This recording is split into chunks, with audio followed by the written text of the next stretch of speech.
Hello everyone, welcome to my YouTube channel sociology classes about myself Meenu Pal. आज हम पढ़ेंगे संघर्षात्मक सिद्धांत के बारे में। तो डायलेक्टिकल थ्योरी के बारे में, कॉन्फ्लेक्शन थ्योरी के बारे में हम जानेंगे। ये जो दी है सोशलॉजी पे कार्ल मार्क्स जी ने। संघर्ष के बारे में बात करते हैं तो उसी से बेस ये थ्योरी है और इसमें कई विचारकों ने अपना योगदान दिया है, इन्हें फॉलो किया है सोशलॉजी में। और तो चलिए आज हम पढ़ेंगे संघर्षात्मक सिद्धांत, कॉम्प्लेक्स थ्योरी। और ये इसमें थ्योरी भी है और प्लस प्रोस्पेक्टिव भी इसे बोलते हैं। प्रोस्पेक्टिव के अकॉर्डिंग थ्योरी आती हैं और अप्रोचेस भी हैं। तो जिन्होंने संघर्ष से रिलेटेड बात की है वो सभी इस थ्योरी के अंतर्गत आते हैं। तो चलिए वीडियो स्टार्ट करते हैं। यदि आप एनटीए नेट की या पीजीटी की प्रिपरेशन कर रहे हैं सोशोलॉजी से और बीए और एमए में आपका सोशोलॉजी सब्जेक्ट है तो हमारे चैनल से जुड़ के अपनी प्रिपरेशन कर सकते हैं। तो आज का हमारा जो कॉन्सेप्ट है वो है कॉन्फ्लेक्शंस थ्योरी। तो चलिए स्टार्ट करते हैं। वर्तमान में समाजशास्त्र में दो विचारधाराएं मुख्य रूप से रही थी। एक थी संतुलनकारी, जिसे संरचनात्मक प्रतिक्रियात्मक विचारधारा कहते हैं, और दूसरी है हमारी कॉन्फ्लिक्ट, जिसे ईसा से पूर्व पोलिबियस ने अपने संघर्ष संबंधी सिद्धांत को प्रस्तुत किया था। शासक वर्ग जब बिल्कुल ही अन्यायी और अत्याचारी हो जाता है तो शासित वर्ग उसे संघर्ष के द्वारा निर्मूल करने हेतु संगठित होते हैं। मतलब जब अत्याचार ज़्यादा बढ़ जाता है और अन्यायी शासक वर्ग शोषित करने लगता है गरीब वर्ग को, तो फिर उसमें गरीब वर्ग के जो लोग होते हैं वो एक दूसरे को एकजुट हो जाते हैं और संघर्ष का अपना मतलब एक संगठन स्थापित करते हैं। 19वीं शताब्दी में जिस संघर्ष संबंधी सिद्धांतों ने लोगों का ध्यान अपनी ओर आकर्षित किया है उनमें हीगल का जो दार्शनिक सिद्धांत और कार्ल मार्क्स का वर्ग संघर्ष का सिद्धांत विशेष रूप से उल्लेखनीय है। जब वो फ्रांस की क्रांति वगैरह हुई तो इसमें संघर्ष ही मेन किरदार निभाता है। आगे हम संघर्ष से रिलेटेड कुछ परिभाषाएं देखते हैं। ग्लीन ने जो परिभाषा दी है उससे देखते हैं। संघर्ष वह सामाजिक प्रक्रिया है जिसमें व्यक्ति या समूह अपने उद्देश्य की प्राप्ति अपने विरोधी को हिंसा की धमकी देकर करते हैं। ग्रीन कहते हैं संघर्ष दूसरे या दूसरों की इच्छा के विरुद्ध प्रतिकार या बलपूर्वक रोकने के विचारपूर्वक प्रयत्न को कहते हैं। मैकाइवर और पेज कहते हैं सामाजिक संघर्ष में ही सब क्रियाएं सम्मिलित होती हैं जिनके द्वारा मनुष्य किसी उद्देश्य की प्राप्ति के लिए एक दूसरे के विरुद्ध कार्य करते हैं। मैकाइवर कहते हैं संघर्ष सहयोग से एक क्रॉस पर कटता है। संघर्ष जो होता है सहयोग के एक क्रॉस पर कटता है। डेविस कहते हैं प्रतिस्पर्धा के परिवर्तित रूप को ही संघर्ष कहते हैं। कूले कहते हैं संघर्ष और सहयोग पृथक तत्व नहीं है बल्कि वह एक ही प्रक्रिया के विभिन्न चरण हैं जिनमें दोनों तत्वों को बराबर। संघर्ष की विशेषताएं क्या हैं? जो संघर्ष सिद्धांत है इसकी विशेषताएं क्या हैं? तो दो या दो से अधिक व्यक्तियों या समूहों का होना संघर्ष चेतन प्रक्रिया है, अनियंत्रण प्रक्रिया है, वैयक्तिक प्रक्रिया है और सार्वभौमिका रूप प्रक्रिया है। नियमों का पालन नहीं किया जाता। इसमें संघर्ष में संपर्क होना आवश्यक होता है। संघर्ष में हिंसा महत्वपूर्ण तथ्य है।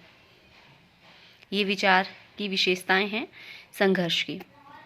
आगे हम देखते हैं एक विचारधारा जिसके प्रमुख प्रवक्ता जो जर्मन समाजशास्त्री जॉर्ज सीमेल रहे, वे मानते हैं कि संघर्ष अंतःक्रिया समाजन का एक प्रमुख स्वरूप है। संघर्ष है अंतःक्रिया समाजन का एक प्रमुख स्वरूप है। पार्क और ब्रिगेल्स और लेविस कोजर की जो डेफिनेशन है और वो किनको फॉलो करते हैं, तो ये जो हैं सीमेल के जो विचार से उनसे प्रभावित थे और एकीकरण के प्रकारों का समर्थन करते हैं। कोजर कहते हैं संघर्ष को तनाव व्यवस्थापन की एक ऐसी प्रक्रिया है जो सामाजिक परिवर्तन की प्रक्रियाओं के फलस्वरूप उत्पन्न होकर पुनः एकीकरण का कार्य करती है। पुनः एकीकरण, विघटन होता है फिर दोबारा एकीकरण करती है ये संघर्ष। कार्ल मार्क्स और डेरेनडॉर्फ आदि ने संघर्ष को एक ऐसी विभाजन मूलक प्रक्रिया माना है जो समाज में टूटन उत्पन्न करते हैं। कार्ल मार्क्स और डेरेनडॉर्फ ये कहते हैं कि संघर्ष में जो विभाजन होता है वो संघर्ष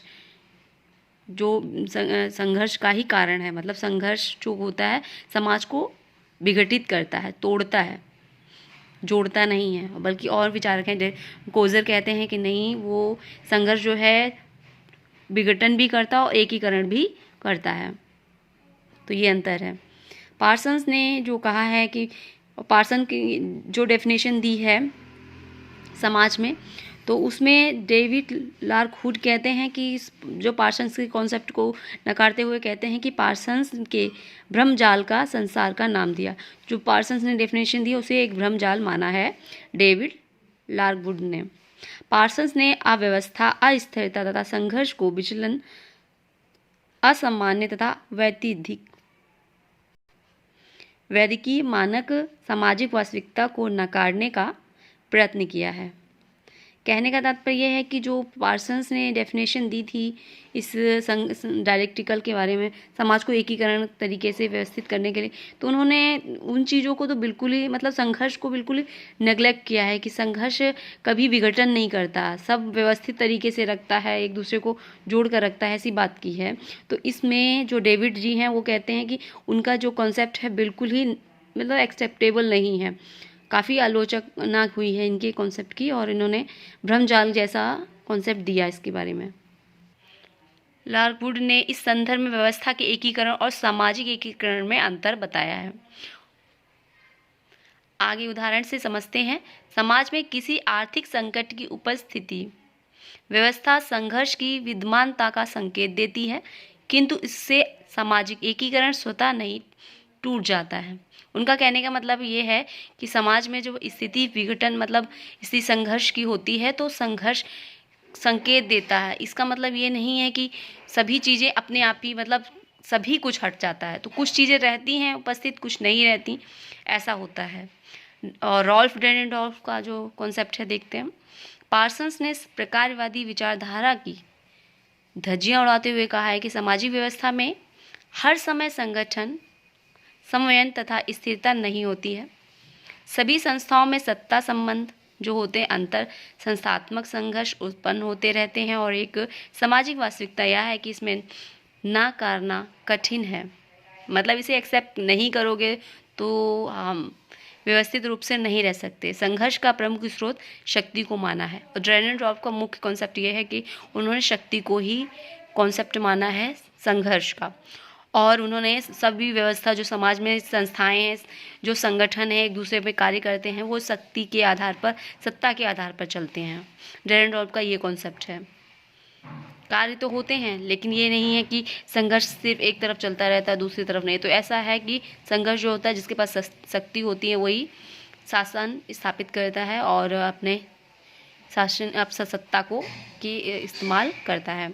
आगे देखते हैं मैक्स वेबर ने क्या कहा है। मैक्स वेबर ने आर्थिक संबंधों के अतिरिक्त प्रजाति, धर्म, नस्ल जैसे कारकों को संघर्षों का आधार माना है।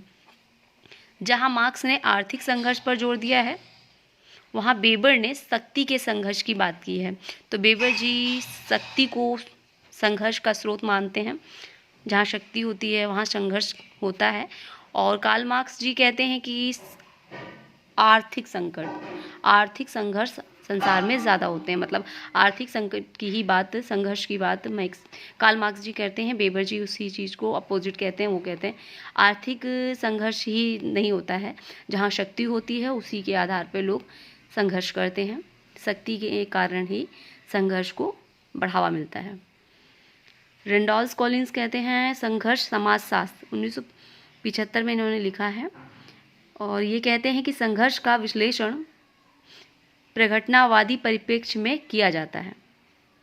इनका जो संघर्ष है, जो इन संघर्ष की बात की है, तो इन्होंने कहा है कि इन्होंने विश्लेषणात्मक प्रकारवादी परिप्रेक्ष्य में किया है।